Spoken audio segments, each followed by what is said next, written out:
ದೇವ್ರು ನಿಮ್ಮ ಹತ್ರ ಏನೋ ಹೇಳ್ಬೇಕಂತೆ ಫ್ರೆಂಡು. ಕೇಳಿಸ್ಕೋತೀರಾ? ಬನ್ನಿ ಇಲ್ಲಿ ಕೂತ್ಕೊಳ್ಳಿ, ಕಣ್ಮುಚ್ಚಿ. ಹಾ, ಈಗ ಕೇಳಿಸುತ್ತೆ ನೋಡಿ, ಗಮನ ಕೊಡಿ. ತಡ ಆದ್ರೂ ಎಲ್ಲವೂ ಸರಿಯಾಗೇ ನಡೆಯುತ್ತೆ. ನಿನಗೆ ಏನು ಬೇಕೋ ಅದೇ ನಡೆಯುತ್ತೆ. ನಿನ್ನ ಬದುಕಿನಿಂದ ಕೆಲವರನ್ನ ನಾನು ತೆಗೆದಿದ್ದೇನೆ. ಅವರಿಗೆ ನಿನ್ನನ್ನು ಪಡೆಯುವ ಅರ್ಹತೆ ಇರಲಿಲ್ಲ.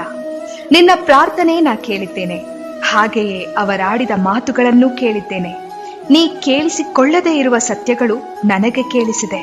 ನಿನ್ನ ಬೆನ್ನ ಹಿಂದೆ ಅವರಾಡಿದ ನಾಟಕ ನೋಡಿದರೆ ಅಥವಾ ಸತ್ಯವೆಲ್ಲ ತಿಳಿದರೆ ನಿನಗಿನ್ನೂ ನೋವಾಗುತ್ತದೆ ಎಂದು ನಿನ್ನನ್ನು ನನ್ನ ದಾರಿಗೆ ಎಳೆಯುತ್ತಿದ್ದೇನೆ. ಕಷ್ಟ, ಅವಮಾನ, ನಿಷ್ಠೂರದ ಮಾತುಗಳೆಲ್ಲವೂ ನಿನ್ನನ್ನು ನಾ ಪರೀಕ್ಷಿಸುತ್ತಿರುವ ವಿಧಾನಗಳು. ಈ 4 ದಿನದ ಕಷ್ಟಗಳೆಲ್ಲ ಬದುಕಲ್ಲ. ತಾಳ್ಮೆಯಿಂದ ಇರು, ನನ್ನಲ್ಲಿ ನಂಬಿಕೆ ಇಡು. ಎಲ್ಲವೂ ಸರಿಯಾದ ಸಮಯಕ್ಕೆ ನಿನ್ನ ಕೈ ಸೇರುತ್ತೆ. ಎಲ್ಲವೂ ಸರಿಯಾಗೇ ನಡೆಯುತ್ತೆ. ನಿನಗೆ ಒಳ್ಳೆಯದೇ ಆಗುತ್ತೆ.